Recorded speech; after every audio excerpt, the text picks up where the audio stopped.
I finally got Violet on camera, but it was on her terms.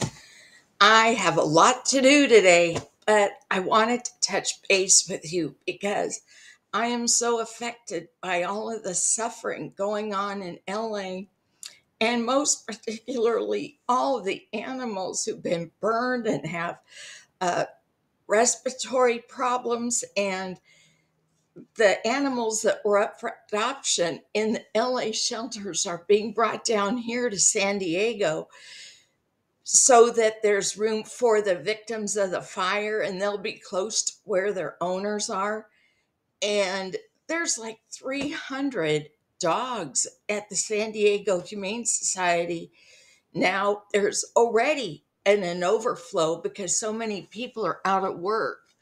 And I put in to adopt a little dog I found on there. Not that I needed another dog, but I feel I have to do my part. That's just all I can say. I got the room. I can have two dogs here. I got enough money for the next few months. I'm going for it. I wanted to tell you the story of what happened to me in my darkest moments. And I imagine there are a lot of people right now going through their darkest moments. It involves something rather personal about my health, but I think it's worth saying. Several years ago, I don't remember all the story too accurately in the beginning, but I found myself with a cyst on my ovary and going from doctor to doctor to doctor to find the right one to do the procedure. I went to the gynecologist who was recommended by my medical group, and he was going to do some kind of biopsy. And he says, "Don't worry, it won't hurt. It won't hurt." And he pinched something, and I almost hit the ceiling. I jumped off the table, threw on my clothes, and ran out of the office. So I was really shaken. I think at the time I didn't have a steady primary care physician, and that was the problem, because eventually I got a real good one and she would have given me a good recommendation. And if you're female and you ever had um, a cyst on your ovary, it makes you nuts mentally. You just can't even think straight. I know someone that had one, and the doctor she went to was so incompetent. He told her she had psychiatric issues and needed a psychiatrist. And I discussed the situation with a friend of mine who said, "You know, Melinda, that sounds like a cyst on her ovary." And I said, "You know what? I've had that. You're right." And I ran down to the victim's house. I'll call her the victim. She's the patient. And I said, "Get your medical records. We're going to my doctor that I had ultimately found." And she says, "Oh no, my husband won't pay for it." I said, "Tell him he's going to pay for it. You've suffered enough." We took her records. We took her to a competent doctor, and she had a cyst on her ovary. The ovary was removed. And within a couple of months, she got pregnant. And she hadn't been able to get pregnant since her first kid was born 6 years earlier. So this is a real mind-blowing situation, and I'm on my own trying to figure this all out. And I was just going from doctor to doctor. So I found this female doctor, and one reason I was really shook up was I had seen my mother and grandmother have hysterectomy, and they got the big cut, were sliced from one side to the other.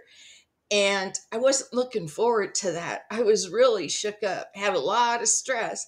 On the other hand, I needed to have the procedure done.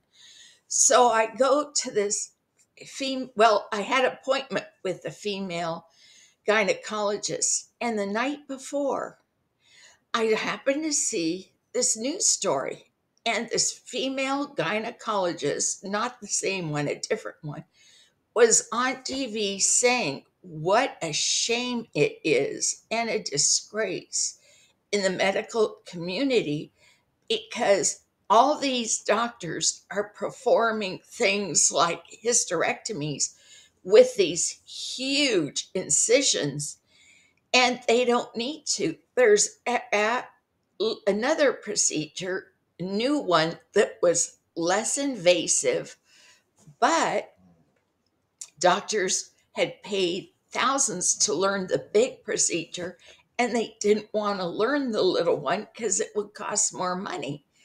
And I thought, holy cow, this is great. I mean, right there, it looks like God intervened.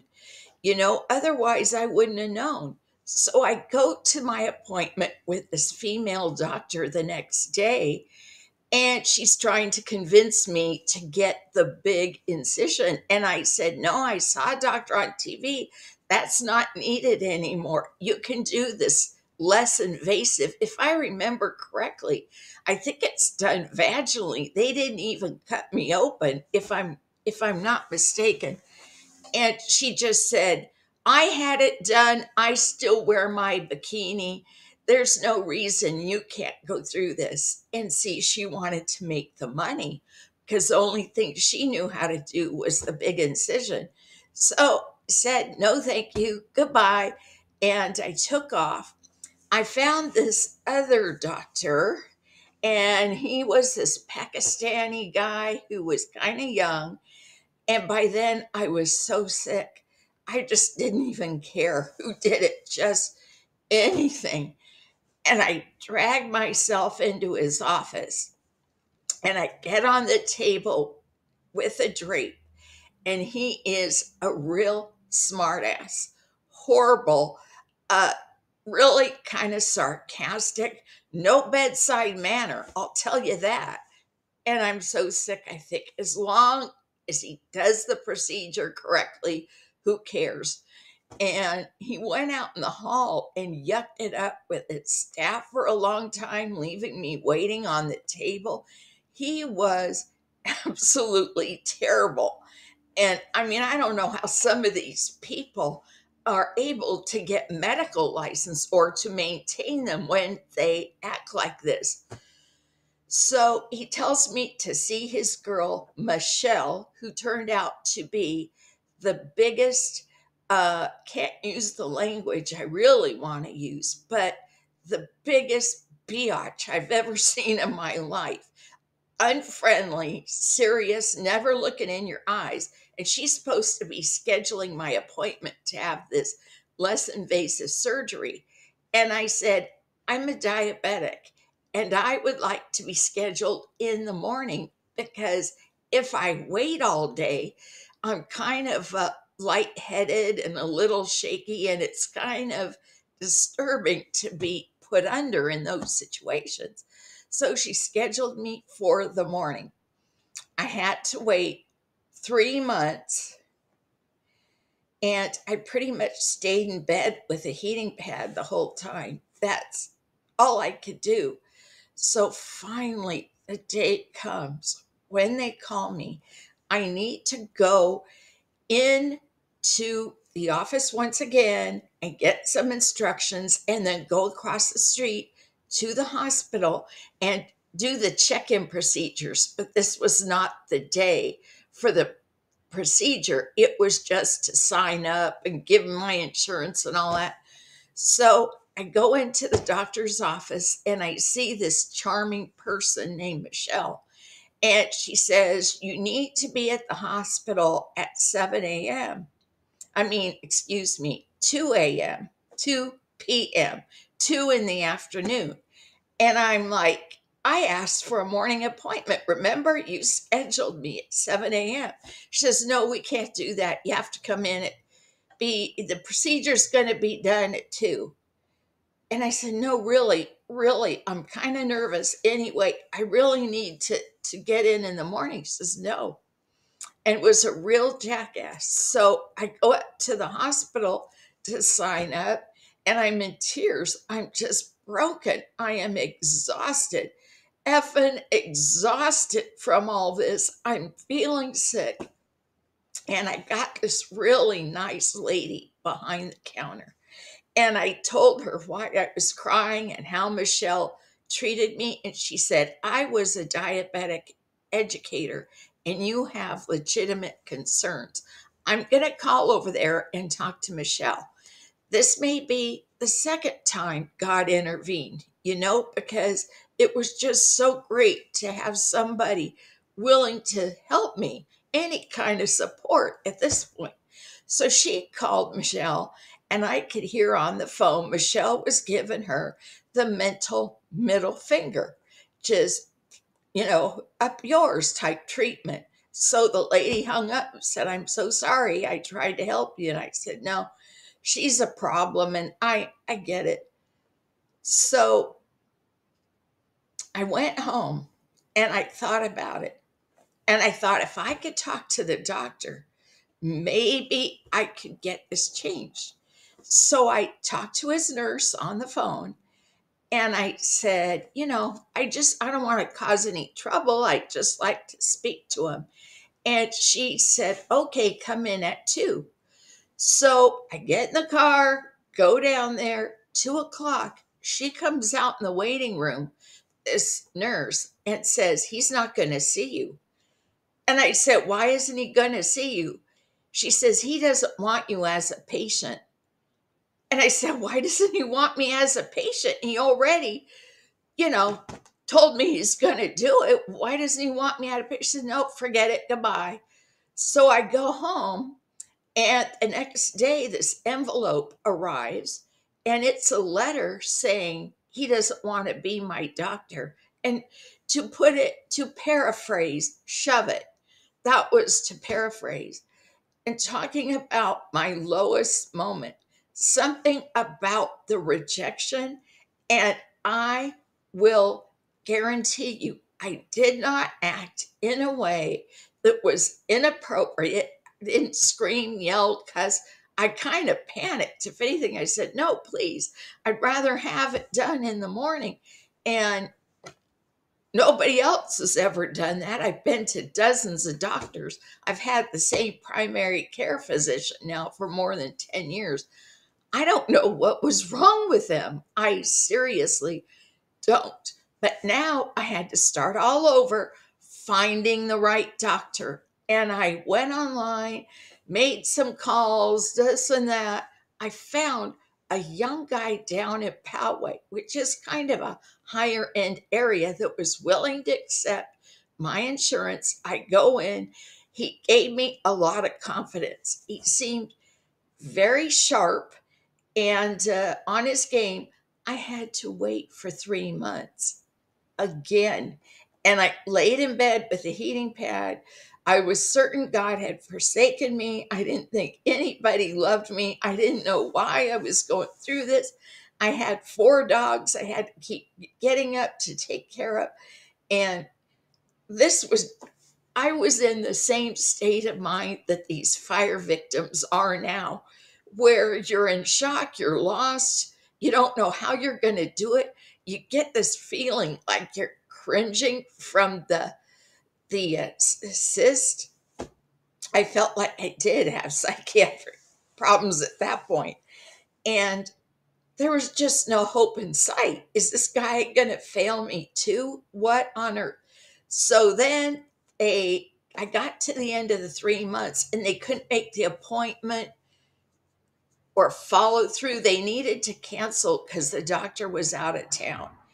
And I'm like, this cannot be happening. I never thought I would beg someone to take my ovaries. You know what I mean? And I said, oh my God, I can't deal with this. I can't. She says, that's it. That's it. We gotta reschedule. So I rescheduled the appointment, and finally the day came. I got in there. He and another young guy who seemed very sharp wheeled me out, took me into the operating room. The procedure was done, didn't hurt at all, didn't even need pain meds, and all was well finally. I had never and so relieved in my life.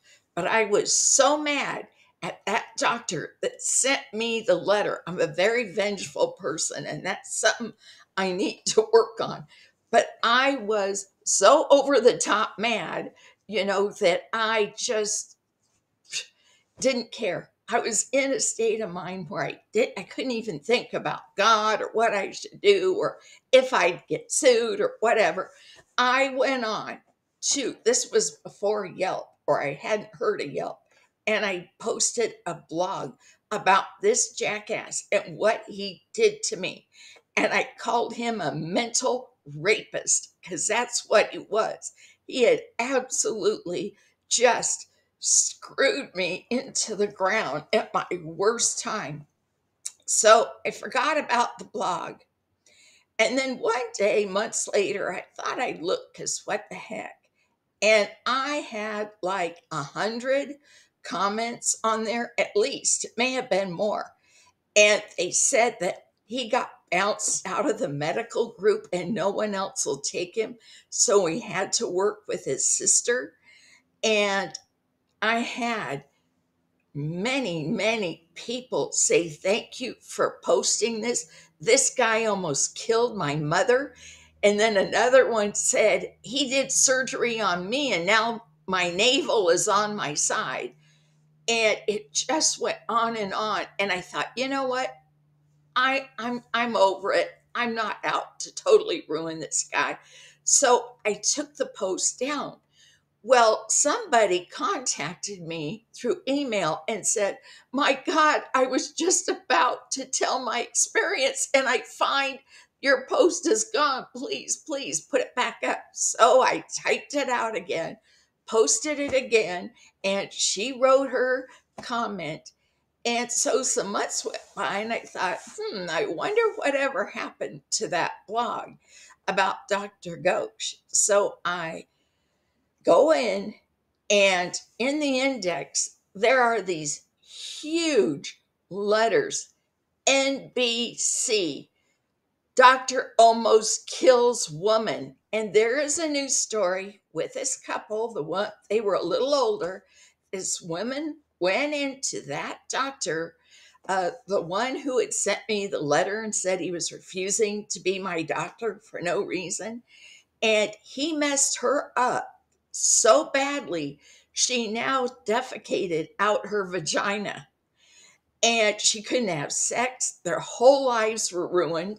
She didn't feel well. There were various other complications, and she ratted him out. And by the way, the medical board will allow these doctors to keep practicing, and they know the problems. Just thought I'd throw that in. That's a whole nother story. And down below this NBC, Doctor Almost Kills Woman, is Melinda's blog. Dr. G is a mental rapist. So mine was posted first, and somehow NBC got this story, and I was blown away.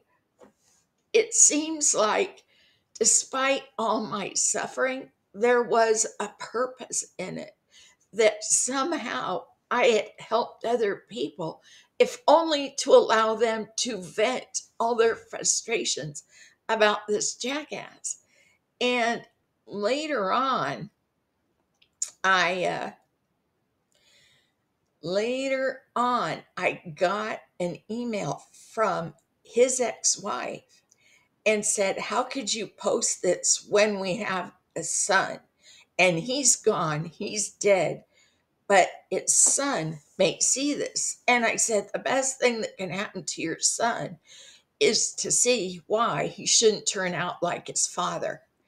And she said, he died. And I said, well, if he committed suicide, because that's what it sounded like, he deserved to. I'm not surprised. And she said, no, he died from a simple medical procedure. And I didn't respond, but you know what they say about karma? He got his chance, didn't he? So I just can't help but feel that in some way this disastrous fire in LA may end up helping the world, being useful in some way so that we can make sense of it. If I was used to help the Heavenly Father in some way, I am certainly willing to step up. And I hope the story gave you some strength in your suffering and helps give you the will to go on, to be strong, to live a good life despite the adversity. And thank you for listening.